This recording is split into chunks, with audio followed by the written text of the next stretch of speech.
Coucou, je suis ravi de revenir ici. Je reviens sur YouTube après un mois de blanc, un mois sans vidéo. Et j'admets que je vous avais promis d'être super actif ce mois-ci, en tout cas plus que le mois de juillet. Au final, pas du tout. Vu mon instabilité ici, je vous conseille de vraiment profiter de cette vidéo. Si ça se trouve, je reviens pas avant 6 mois, donc profitez. Non, en réalité, j'ai tourné pas mal de vidéos en fait ce mois-ci, mais j'ai pas posté. Pourquoi? Je vous explique tout ça un peu plus tard dans la vidéo, mais en tout cas, il y a eu des petites complications. Quoi qu'il en soit, aujourd'hui, je vous retrouve avec une vidéo bilan culturel numéro 2. Ça sera du coup de mon mois d'août. Il faut que vous sachiez que ce mois-ci, j'ai pas été très productive dans mon avancée culturelle. Je dois avoir lu, je pense, 4 livres. En tout cas, je vais vous en présenter 4 ou 5, quelque chose comme ça. Par contre, j'ai vu pas mal de films, j'ai été beaucoup au cinéma, donc ça, je vais pouvoir vous présenter pas mal de choses, mais la plupart des personnes ici me suivent pour mon contenu littéraire et malheureusement, c'est pas cette vidéo qui sera la plus livresque. Vous inquiétez pas, je commence mon bilan culturel avec la catégorie des livres, comme ça, si le reste vous intéresse pas, bah, on skip, mais je pense que c'est quand même intéressant que je vous parle de mes lectures du mois d'août. Et puis, ceux que ça intéresse, je vais vous parler aussi de ce que j'ai vu et je pense qu'à la fin de la vidéo, je vais aussi vous parler de chaînes YouTube que j'ai découvert récemment, que j'adore. Voilà. Concernant le peu de lectures que j'ai fait ce mois d'août, je pense que je suis un peu surpris, et je vous en ai déjà parlé sur Instagram, mais je suis surpris du fait que j'ai lu plus de livres lors de ma session d'examen fin d'année, là, que durant tout mon été. Je trouve ça un peu dingue. Ça m'a permis de comprendre quelque chose sur moi, c'est que je fonctionne vraiment avec une routine. La routine scolaire, elle est parfaite pour moi, donc je suis trop content que ça soit la rentrée, parce que ça me permet de me mettre dans le bain de la lecture en tout cas, et de me remettre dans tout cet esprit académique, même si bien sûr je ne lis pas que pour apprendre, j'aime bien me divertir aussi bien sûr. Mais c'est vrai que j'ai très très peu lu cet été et je trouvais ça fou, vu que je pensais avoir le temps et puis j'avais l'ambition. Mais ouais, j'ai pas pris le temps, je fonctionnais un peu au jour le jour et bref, j'ai peu lu. Aussi, avant de commencer cette vidéo, je vous préviens, sachez que j'ai découvert très peu de choses vraiment chouettes ce mois d'août. J'ai vu pas mal et lu pas mal de choses assez décevantes. Donc, si vous voulez vraiment une vidéo recommandation, normalement, la semaine prochaine, il y a une vidéo qui sort, mes favoris de l'été, où je vous présente vraiment ce que j'ai fort apprécié cet été et qui m'a fait évoluer. Mais bon, cette vidéo, ça sera pas le cas, mais ça peut toujours être intéressant, donc je la tourne quand même. Et sans plus attendre, pour pas que l'introduction dure 10 minutes, je commence avec la catégorie 1, qui est donc la catégorie littéraire. Après avoir eu une presque panne littéraire avec le livre L'île, dont je vous parle dans mes anciennes vidéos, mon bilan culturel numéro 1 en tout cas, il me fallait quelque chose de plus léger à me mettre sous la dent pour commencer ce mois d'août. Et je me suis dit que du coup, j'allais lire Premier amour de Tourgueniev. Pour le coup, ça a été le cas, ça m'a remis dans une énergie de lecture. Et bon, j'avais jamais lu Tourgueniev auparavant. Et pour le coup, bah oui, j'étais pas du tout déçu. Le récit raconte l'éveil amoureux de Vladimir Petrovitch, 16 ans, qui tombe raide dingue de sa voisine, la princesse Zinaïda. On y découvre les tourments et les complexités des premiers émois amoureux d'un jeune garçon qui est encore fragile, timide et naïf. Et ouais, c'était assez intéressant de voir ça. J'ai souligné pas mal de choses, il me semble. Après, c'est vrai que je ne me suis pas du tout identifié dans la lecture, et ce pour plusieurs raisons. En fait, je trouvais le récit très dramatique, comme le font si bien les Russes. Je trouvais que les actions, les réactions et les sentiments des personnages étaient toujours poussés à l'extrême, à leur maximum. Et puis l'amour y est dépeint comme une maladie, un mal du cœur. Et pourtant, c'était très beau, c'était très touchant, c'était très puissant, c'était très russe. Et oui, donc j'ai bien aimé. C'est vrai que j'ai eu pas mal de fois envie de secouer les personnages, les naïfs, les fragiles, les soumis, et les profiteurs et les profiteuses, parce qu'il y en a. Mais malgré ça, j'ai pas arrêté ma lecture, j'ai continué, et je regrette pas du tout, parce que la fin était assez surprenante. J'avoue que je m'y attendais pas, c'était assez drôle. Et puis oui, j'en garde mon souvenir. Je relirai en tout cas du Tourgueniev. Si vous avez un autre livre à me conseiller, je suis preneur. J'avoue que de Tourgueniev, il n'y a que Premier Amour que je connais. Donc il faudrait que je me renseigne. Mais voilà, j'ai bien aimé. Et pour le coup, cette courte lecture m'a remis dans l'ambiance lecture. Moi, je me suis dit, après ça, super, ce mois-ci, je vais lire 10 livres. Spoiler alerte, non. C'est de ça que je vous parlais dans l'intro de cette vidéo. J'ai tourné plusieurs vlogs de lecture, dont un vlog en particulier qui m'a pris 2 semaines, je pense. C'est le vlog de lecture de Madame Bovary. J'avais très très envie de lire Madame Bovary parce que c'est dans dans ma bibliothèque depuis bien longtemps. Je l'avais acheté neuf. Vous voyez l'état des pages toutes jaunies. Ça faisait longtemps que je voulais le lire et quand j'en ai discuté dans ma vidéo pile à lire de l'été, je pense, pile à lire de juillet, vous avez été tellement nombreux dans les commentaires à hyper ce livre. Il y a eu tout un engouement et c'est vrai que du coup, suite à ça, moi je me suis dit super, enfin, je vais pas m'ennuyer. Tout s'est pas passé comme prévu. Madame Bovary, c'est l'histoire d'Emma Bovary, une femme mariée à un médecin de province et qui s'ennuie dans son couple, très clairement. Elle rêve d'une vie plus passionnante et plus romantique, et le livre, du coup, ça suit tout cet ennui et cette envie d'aller voir ailleurs. Bon, le bovarisme, quoi. Je pense que ça se dit, hein, le bovarisme. Je suis pas sûr, en fait. Peut-être que je confonds. Mais en tout cas, c'est un pilier de la littérature et je pense que tout le monde connaît au moins de nom Madame Bovary. En fait, j'ai trouvé la première partie de ce livre étrange parce que je n'étais pas du tout familier à l'œuvre de Flaubert et à sa plume. Et c'est vrai que Flaubert, comment dire, sa première partie qui fait quand même presque 200 pages était très descriptive, mais vous voyez si c'est des descriptions par exemple d'environnement, ce qui fait beaucoup, décrire l'environnement, la nature et le contexte, mais qu'il n'y a pas que ça, c'est tout à fait ok. Sauf qu'ici, j'ai trouvé que les personnages, enfin leur développement, leur caractère n'était pas du tout mis en avant pour 200 pages de ce livre et on ne sait toujours pas vraiment à qui on a affaire. On a juste des descriptions très vagues. Je me suis dit, mais je m'accroche pas du tout au personnage, je suis pas immergé dans l'histoire, comment je vais faire pour terminer ce livre? Donc tout ça, je vous en parlais dans ma vidéo, dans mon vlog que j'ai tourné, que vous ne verrez du coup pas. Mais je vous le dis, vraiment, j'en parlais dans la vidéo très honnêtement en se disant j'ai envie d'aimer ce livre, mais pour l'instant, ça ne marche pas. J'ai eu un peu du mal à lire la fin de la première partie, j'ai dû me forcer, je dois être honnête, c'était pas ma tasse de thé. Et puis je suis arrivé à la deuxième partie. La deuxième partie m'a beaucoup plus mis dedans, surtout le chapitre 4 de la deuxième partie. À partir de ce moment-là, je me suis dit, ça y est, je comprends pourquoi les gens adorent ce livre. Euh, Après, je l'ai toujours pas terminé. Je vais vous expliquer pourquoi, mais je me suis dit en tout cas, au bout d'un moment, que c'est bon, j'allais m'accrocher à ce livre quand même et que j'allais pas l'abandonner. Et au final, bien que je sois plus immergé dans l'histoire, j'ai eu du mal à continuer. J'ai pris environ du coup 2 semaines pour avancer de 250 pages. Et, euh, et puis j'ai abandonné ma vidéo parce qu'elle était vraiment longue, inutile, euh, pas intéressante.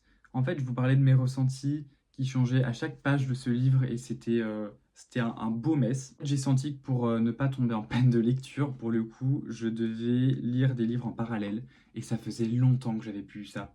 Vraiment devoir lire plusieurs livres en même temps pour rester dans une histoire classique, ça m'était plus arrivé depuis mes débuts que je lis du classique, quoi, pour le coup. Et ça explique que je sois qu'à la page 250 et que, entre-temps, j'ai eu le temps de lire 2 autres livres. Je vais vous en parler tout de suite, mais sachez que du coup, pour avoir mon avis sur ce livre complet, il faudra attendre une prochaine vidéo. Mais sachez que c'est un peu mal parti.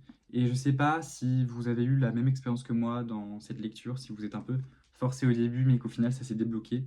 J'ai besoin, je pense, de courage et j'ai besoin de petits commentaires qui me poussent à continuer cette lecture. Je sais que vous avez adoré la plupart des personnes ici et ouais, j'espère que vous pourrez me remotiver pour reprendre cette lecture. Je pense que si j'attends encore trop longtemps, je vais l'abandonner et c'est pas le but. Mais j'avais d'autres livres qui me donnaient plus envie. Et voilà, je suis un peu surpris de ne pas avoir été aussi hypé que vous, en tout cas. Bref, je ne l'ai pas terminé, je ne vais pas donner mon avis final, mais comme ça vous êtes au courant. En parallèle de Madame Bovary, donc, j'ai enfin lu Lettre au père de Franz Kafka. Franz Kafka, je savais que c'était une valeur sûre pour me remettre dans le bain de la lecture avec Madame Bovary. Et c'est vrai qu'il m'a pas déçu pour le coup. Je suis trop content d'avoir pu me rapprocher de cet auteur que j'affectionne énormément. Lettre au père, c'est une lettre épistolaire autobiographique qui a été écrite en 1919 à destination du père de Kafka qui s'appelle Hermann, je pense. Et en gros, il souhaite lui exprimer ses sentiments de peur, de culpabilité et de ressentiment dans leur relation, tout ça sous forme de lettres, parce qu'il explique qu'il a du mal à- Enfin, il y a un manque de communication extrême dans leur relation et qu'il... Voilà, il est obligé de passer par l'écrit pour pouvoir lui dire tout ce qu'il pense. Donc on suit les tensions profondes qui sont marquées dans cette relation père-fils. Et la lettre, c'est également une réflexion sur l'influence qu'a eu cette relation sur toute la vie de Franz Kafka, pour le coup, et comment, voilà, ça... Il y a eu des conséquences, en tout cas, dans la vie de Kafka sur plein de points. Il faut savoir que ce texte, il a été découvert d'abord par Max Brod, qui était un ami proche de Kafka, et qui ne savait pas que Kafka n'avait pas pour ambition de le publier. En tout cas, il a ignoré. C'est pas qu'il savait pas, c'est juste qu'il a ignoré sa demande et qui a quand même publié tous ses écrits. C'est pour ça qu'on a son journal intime, qu'on a les lettres avec Milena et qu'on a du coup notamment Lettres au père. Tout ça, c'est pas des livres qui étaient prédestinés à être publiés, mais je suis tellement content que ça soit fait. Moi, j'ai adoré ma lecture, j'ai surligné presque tout. En fait, ça a fait beaucoup écho à des passages de ma vie. Alors, je dis pas du tout que j'ai une relation compliquée avec mon papa et tout. Non, en fait, c'est tellement complet qu'il y a plein de choses qui peuvent susciter des émotions chez les lecteurs. Et c'est ça qui est chouette, c'est pas une relation inaccessible. C'est vrai que chacun peut y voir des choses intéressantes, des réflexions intéressantes à partager avec lui. Et moi, c'est ça que j'ai adoré, c'est de pouvoir relate avec certains passages de sa vie et comprendre un peu plus du coup cet auteur emblématique que j'aime énormément. C'est ça que je disais, pouvoir me rapprocher de cette pensée et de Kafka. Vraiment, j'ai l'impression, à force de le lire, que j'arrive plus ou moins à le cerner. Euh, Bien sûr, c'est impossible, hein.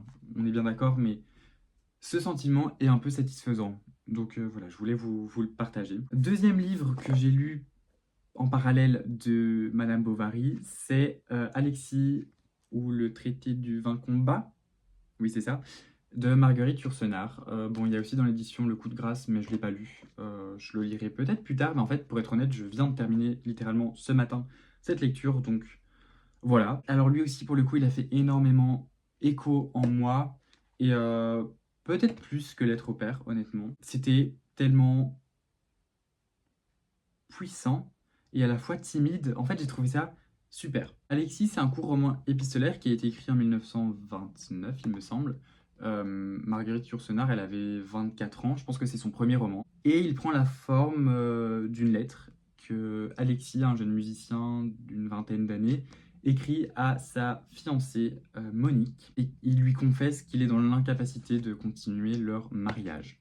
En fait, il lui explique qu'il a longtemps lutté contre un désir, euh, contre un vain combat selon lui. Et en fait, on comprend assez implicitement, franchement, que c'est son attirance envers les hommes, ce vain combat qu'il essaye de combattre tout au long de sa vie. À travers cette lettre, Alexis il essaye de se libérer de ce poids qu'il porte depuis toujours et il essaye de se libérer de sa propre culpabilité en se révélant à Monique et à lui-même par la même occasion. Bah, je trouvais que la lettre était vachement timide pour le coup. Enfin, on tourne beaucoup autour du pot, c'est vrai, mais que c'était très humain cette façon de faire. Et c'est vrai que voilà, Alexis c'est pas du tout un héros. Il a sa part de vice.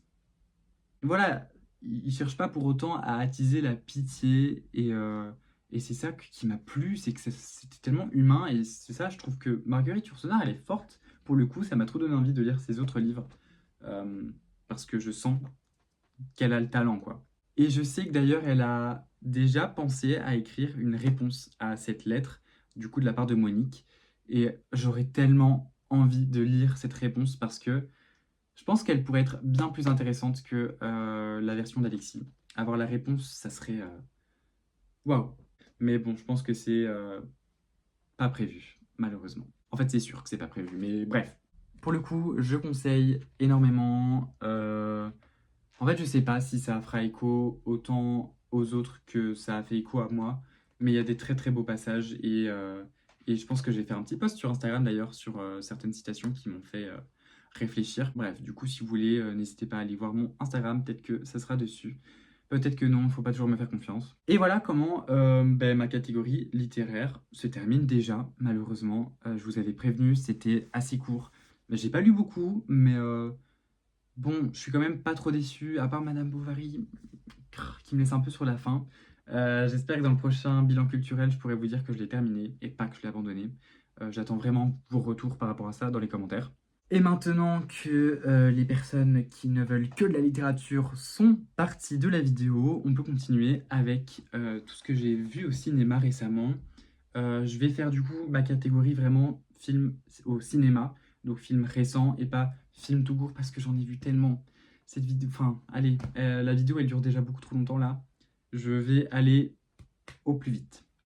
Le premier film que j'ai vu c'est Trap. Je sais pas si vous l'avez vu passer, mais c'est assez récent. C'est un thriller psychologique, je pense. En gros, on suit un père de famille avec sa fille qui vont à un concert d'une pop star super connue chez les jeunes. Voilà.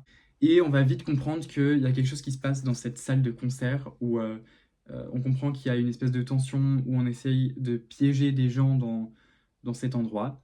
Mais ce qui est marrant avec ce film, c'est que moi, je connaissais pas du tout le synopsis de l'histoire. Et je pensais que ça allait être un film sur un attentat. Je pensais vraiment que ça serait style ce qui s'est passé au Bataclan ou quelque chose du genre. Et en fait, pas du tout. C'est pas du tout ça. J'ai peur de vous spoiler en fait. C'est ça qui est dur avec les films. Je trouve que c'est beaucoup plus dur de. Enfin, c'est beaucoup plus facile de spoiler que les livres. Donc, oh, c'est casse-tête. Au bout d'un moment, il y a un truc qui se passe qui fait que toute la tension descend. Et moi, perso, j'ai pas réussi à rester sérieux à la fin du film. Je trouvais que le film était très mauvais en fait. Donc voilà, je sais pas s'il y en a qui ont adoré ici ce film, mais j'avoue que je le conseille pas forcément. C'était une expérience sympathique, mais c'est vraiment pas un des meilleurs films que j'ai vu au cinéma cette année. Je sais même pas si les acteurs jouaient bien. En fait, je crois que mon avis est un peu biaisé. Mais voilà le premier film que j'ai vu en août. Deuxième film, j'ai un peu plus à dire, c'est Maxine. Je sais pas si vous l'avez vu passer aussi. C'est le troisième film de la trilogie du coup de Ty West qui suit du coup Pearl et X. Donc voilà. C'est un film qui nous plonge dans l'univers du cinéma des années 80 à Hollywood. Je sais pas si on peut dire que c'est un film d'horreur en fait, mais si vous avez vu un peu soit Pearl, soit X, soit les deux, vous voyez un peu l'univers que c'est. C'est un peu un univers malsain, de débauche, sale, mais à la fois de star. Bon, le synopsis. On suit Maxine, une jeune femme ambitieuse qui sort d'une carrière de film porno, en tout cas c'est une porn star, et qui souhaite maintenant passer sur le grand écran et donc devenir une actrice en tant que telle, et pas juste une actrice de... Voilà. Et en fait, il y a un contexte autour de cette histoire principale qui va prendre après le dessus. Et franchement, Maxine, j'ai bien aimé. Je sais que la plupart des gens étaient déçus de ce film par rapport à X et Pearl. Après, je trouve que c'était de la trilogie le deuxième meilleur, avec Pearl en premier, puis du coup Maxine, et je trouvais que c'était X le moins bien, perso. Mais c'est très personnel, je sais pas ce que vous en avez pensé. En tout cas, j'ai eu des petits frissons, j'ai bien rigolé, je trouvais que c'était vraiment très esthétique pour le coup. Cet univers que Ty West a réussi à mettre en forme au cinéma. Non, moi j'ai adoré et je suis ouvert à la critique, mais perso, j'ai trouvé ça quand même sympa et j'ai passé un très bon moment. Voilà. S'il est encore au cinéma, je vous le conseille. Pardon. Le troisième film que j'ai vu au cinéma, c'est Open Entry. Je sais pas le nom français du film, mais en gros, c'est... Ah, ça par... Non, je recommande pas. C'est aussi un thriller psychologique, mais pour le coup, c'est... Ah non, je sais pas s'il y en a qui l'ont vu ici, mais est-ce qu'on peut rigoler ensemble, s'il vous plaît? On suit un couple qui arrive à l'aéroport de... Mince, de Miami, je pense? Je suis plus sûr. Mais en tout cas, ils arrivent en Amérique Et ils sont arrêtés à la douane. Très rapidement, c'est le tout début du film, ils sont arrêtés à la douane et on les met dans une petite salle à part et on va les interroger littéralement tout le long du film. Les interroger pour les pousser à bout et qui révèlent des choses. C'est en tout cas ce que agents, les agents de la douane, les douaniers, espèrent avoir comme information. Ils vont les pousser à bout pour qu'ils crachent le morceau. Enfin, c'est trop bizarre. Je peux comprendre l'idée, je peux comprendre, mais moi j'ai détesté, ça m'a vraiment hyper fort frustré. Et le pire, c'est la fin, quoi. Je déteste les films comme ça où genre on te tient en haleine tout le long du film pour ne rien avoir. C'est pas un spoil, mais peut-être que vous comprenez vis-à-vis de ma réaction pourquoi ça peut m'énerver, mais je suis très énervé. Voilà, si quelqu'un l'a bien aimé, ça pour le coup, je suis un peu moins ouvert aux critiques. Quatrième film que j'ai vu, j'ai bien mieux aimé, c'était Longlegs. Ça pour le coup, c'est aussi un film un peu d'horreur, en tout cas malaise, mais je me rends compte que j'ai vu pas mal de films malaisants ce mois d'août. En tout cas, on suit du coup l'histoire d'un tueur en série un peu inclassable, qu'on surnomme Longlegs. Et on suit du coup l'histoire d'une enquêtrice qui va suivre cette histoire de près, et même de trop près. Euh, et non, c'est trop bien. En fait, je trouve que l'esthétique du film est magnifique. Pas du tout le même style que Maxine, mais en même temps, un peu, dans le sens où c'est un peu décalé, et c'est le genre de cinéma que j'aime voir. Euh, le genre de cinéma qui donne des frissons et qui est à la fois beau visuellement et pas ridicule, pas up and country quoi. Je sais plus si c'est gore, mais c'est un peu étrange et troublant en tout cas. Il y a vraiment un effet de suspense. Oh, j'ai trop aimé. Pour le coup, si vous êtes friand de tout ce qui est film troublant, un peu horreur, un peu thriller, je conseille.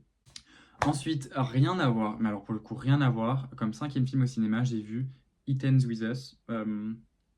Pardonnez mes accents, mais je pense que c'est jamais plus.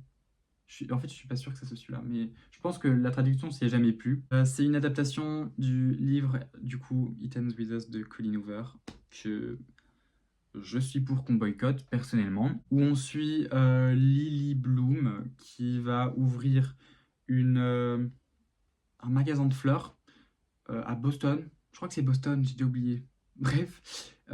Et on va suivre à côté son histoire d'amour avec un certain Ryle. Sauf que, attention, trigger warning, en fait, c'est des violences conjugales, extra-conjugales. Toxiques, mais à la fois, en fait, dans le film, ils ont essayé de faire passer ça pour quelque chose qu'on peut relate. Enfin, en fait, j'ai trouvé ça un peu étrange, la façon dont c'était fait. Euh, Moi, en fait, c'est pas du tout le genre de film que j'apprécie de base et le genre d'histoire que j'apprécie. Je sais pas si je suis très objectif, mais en tout cas, c'est pas le genre de film que j'aime bien. Après, ce que j'étais quand même un peu content, c'est que c'était pas non plus un film d'amour euh, hyper romantique, un peu genre film de Noël hyper cucu. Il y avait quand même un peu plus de profondeur, mais ça reste un peu quand même ce genre de film romantique-là. Enfin, romantique. En fait, pour moi, c'est une romance, mais le truc qui me fait un peu douter sur ce film, c'est qu'il y a eu plein de dramas sur comment ils avaient fait la com de ce film, surtout Blake Lively, là. Pour le coup, elle a pas d'aide, vraiment pas. Et Colin Hoover, qui est problématique. Bon, si vous pouvez éviter de le regarder au cinéma, évitez. Et, euh, et si vous voulez pas le regarder, je comprends. Et si vous voulez le regarder, je comprends aussi tout à fait. Surtout si vous avez lu le livre. Mais en tout cas, c'est pas quelque chose que moi j'ai apprécié. Donc bon, peut-être que vous êtes du même avis que moi. Et finalement, dernier film, le plus récent que j'ai été voir au cinéma, c'est Blink Twice. C'est encore une fois un peu un film d'horreur. C'est pas vraiment horrifique, mais c'est un thriller mystérieux cette fois-ci. En gros, on suit une jeune femme qui se fait un peu par hasard invitée par un milliardaire richissime sur une île privée, rien que ça. Et, euh, et du coup, elle va avec sa pote sur cette île, et c'est un peu l'île de la débauche, entre guillemets, mais en mode voilà, on fume des choses illicites, on boit, on mange bien, on est riche, quoi. On est riche, on fout rien, et la vie est belle. Sauf qu'on comprend petit à petit lors du film, de l'histoire, qu'il y a des choses étranges qui se passent et que les personnages ne se rappellent de rien. Enfin, ils, ils ont l'impression qu'il se passe des choses et qu'ils ne s'en souviennent pas, que leur mémoire est un peu altérée. Et du coup, la personnage principale va essayer de faire en sorte de comprendre ce qui se passe. Et là, tout dégénère. Et franchement, pour le coup, le film était bien. J'ai bien aimé. Euh, voilà. J'ai préféré Longlegs et Maxine, mais Blink Twice était très bien aussi. Je pense que c'est le top 3 des 6 films dont je vous ai parlé aujourd'hui. Ah oui, attendez, avant que je passe à autre chose, Blink Twice, hyper important, hyper gros trigger warning pour le coup. Je comprends qu'il y ait plein de gens qui n'aient pas aimé le film parce qu'ils ont été choqués. Euh, c'est vrai que, attention, si vous êtes sensible à tout ce qui est le V-word, etc., faites gaffe parce que pour le coup, c'est assez cru et quand on s'y attend pas, ça choque. Mais moi, j'avais été prévenu, donc je savais à quoi m'attendre. C'est pour ça que je suis pas choqué. Mais je peux comprendre que ça choque des gens. Voilà. Je vois la longueur de la vidéo là. J'ai vu plein d'autres films. Est-ce que je vous l'ai dit quand même? Je vais juste vous citer les deux trois films que j'ai vus, que j'ai bien aimés. J'en ai vu 8 en plus de ce que je vous ai dit là, mais pas au cinéma. J'ai vu ça sur Netflix et tout, donc je vais juste vous citer ceux que j'ai bien aimés dans la liste et je vais passer ceux que j'ai pas aimés parce que ça sert à rien. Donc j'ai revu Brokeback Mountain que j'ai adoré. J'aime bien revoir ce film environ une fois par an. Euh, J'adore. En tout cas, je pense que à force de voir ce que je lis et ce que je regarde au cinéma, vous commencez à me cerner un petit peu en tant que personne. Bref, j'ai bien aimé Barbarian aussi.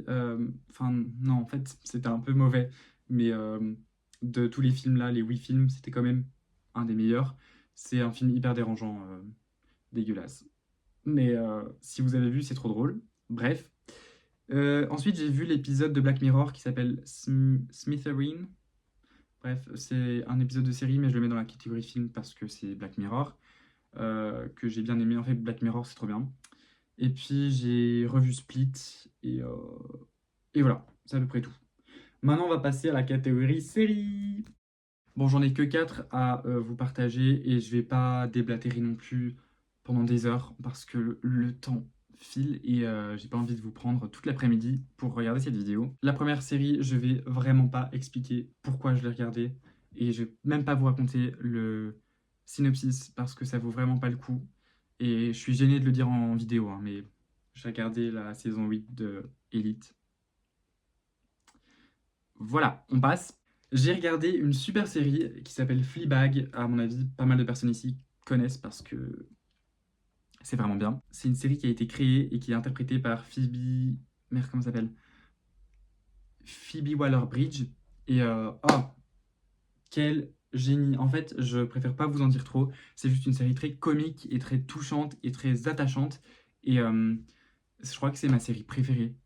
Voilà, rien que ça. Rien que ça. Surtout la saison 2. J'ai trop aimé. Voilà, ceux qui sont fans, on se rejoint dans les commentaires. Je veux en parler de cette série, elle est trop bien. Et d'ailleurs, si vous n'avez pas aimé, je veux aussi votre avis parce que qu'est-ce qui ne va pas chez vous? Voilà. Troisième série, j'ai regardé From, pardon. C'est une nouvelle série sur Netflix qui est très bien. J'ai beaucoup aimé. C'est bon, vite fait le synopsis, c'est une famille qui fait un road trip sur la route et puis un jour, ils se retrouvent genre coincés dans une boucle. Euh, Pas temporelle, mince. Spatio-temporelle. Ok, spatio-temporelle, on va dire. Et c'est un peu de la science-fiction, je pense. Ils se retrouvent coincés là et il y a genre des dingueries qui se passent dans cet endroit. C'est une espèce de boucle. Et vraiment, pour le coup, c'est une très bonne série. Moi, j'ai hâte d'avoir la suite. À mon avis, pas beaucoup de personnes l'ont vu ici, mais je conseille. C'est vraiment bien. C'est une série un peu plus sérieuse, mais j'ai adoré. Et une série un peu moins sérieuse que j'ai aussi adoré, c'est Girl Boss. Je l'ai déjà vu, enfin, je l'avais déjà vu il y a perpète, mais c'est une série très comique pour le coup aussi, hyper attachante. En fait, j'ai les mêmes qualificatifs que pour Fleabag, alors que c'est pas du tout la même chose. Mais ah non, Girl Boss, c'est trop bien. Si vous avez envie de regarder une série pas trop prise de tête, que vous pouvez mettre en fond, mais en même temps qui vous fait rire. Ah non, Girlboss, je vous conseille à 100%. Et maintenant, pour la dernière catégorie de cette vidéo, j'aimerais juste vous citer 8 chaînes YouTube que je regarde pas mal en ce moment, que j'ai pas mal regardé du coup ce mois d'août et que je conseille. Et puis, bah, je vous quitterai. Comme chaîne francophone, d'abord, j'aimerais vous conseiller Eve Antonov, je pense que c'est dit comme ça, Eve Antonov. En tout cas, je vous mets son hâte. J'aime trop parce qu'elle fait des vidéos de littérature et d'analyse. Et en même temps, là, elle commence une série de vidéos sur la rédaction de sa thèse qu'elle va faire. J'aime trop. Ces vidéos sont super. Euh, voilà, si elle passe par là, peut-être, je t'adore. Bref. Suivant. Je suis trop content parce que Nabolita fait son retour sur YouTube et Nabolita, c'est une des premières personnes qui m'a vraiment fait aimer l'analyse de livres. Enfin, bref, c'est une des premières personnes que j'ai découvert sur BookTube en tout cas. Et j'aimais trop son analyse de Lolita, le livre de Vladimir Nabokov. Voilà, je vous l'ai pas mal recommandé et je vous en ai pas mal parlé sur Instagram. Et maintenant que je la revois de retour sur YouTube, je suis trop content. Du coup, j'ai regardé sa vidéo et je suis ravi qu'elle revienne. Je pense qu'elle est là toutes les semaines, je suis pas sûr. Mais en tout cas, je vous conseille d'aller faire un tour sur sa chaîne. Ensuite, évidemment, la chaîne d'Arte. J'ai regardé littéralement 35 000 reportages. J'avais envie de vous faire une catégorie de reportages, mais enfin documentaire je veux dire, mais beaucoup trop long, donc j'ai passé cette catégorie. Ensuite, j'ai pas mal regardé les vidéos de les revues du monde, euh, de Charlie. Je me souviens plus son nom complet, mais en tout cas, ces vidéos sont géniales, c'est des vidéos historiques, mais à la fin, c'est une historienne en tout cas qui parle d'histoire, mais dans un contexte plus récent et qui remet en question parfois l'histoire. C'est vraiment intéressant. C'est de la vulgarisation, mais pour le coup, je conseille si vous ne connaissez pas. Et le reste, c'est des chaînes anglophones, donc si vous ne parlez pas anglais, voilà. Mais sachez que j'ai découvert récemment la chaîne de Anna Maria Luisa. J'adore parce qu'elle fait des T-vlogs, comme elle appelle ça comme ça. C'est donc TV et vlog qui est là mixé. Et elle fait des vlogs hyper cinématographiquement jolis. Voilà. Euh, En fait, comment dire? On a l'impression d'être dans une série en mode Friends, ou en tout cas une série un peu plus moins récente, voilà. Et elle romance sa vie comme ça, et il y a des montages et des musiques et des effets visuels incroyables qui me donnent trop envie de me lancer un peu dans ce genre de vidéos-là. Mais bon, mes vidéos sont très bancales pour le moment, donc j'ai besoin vraiment d'entraînement, mais j'aime trop. Donc je vous conseille d'aller faire un tour en tout cas.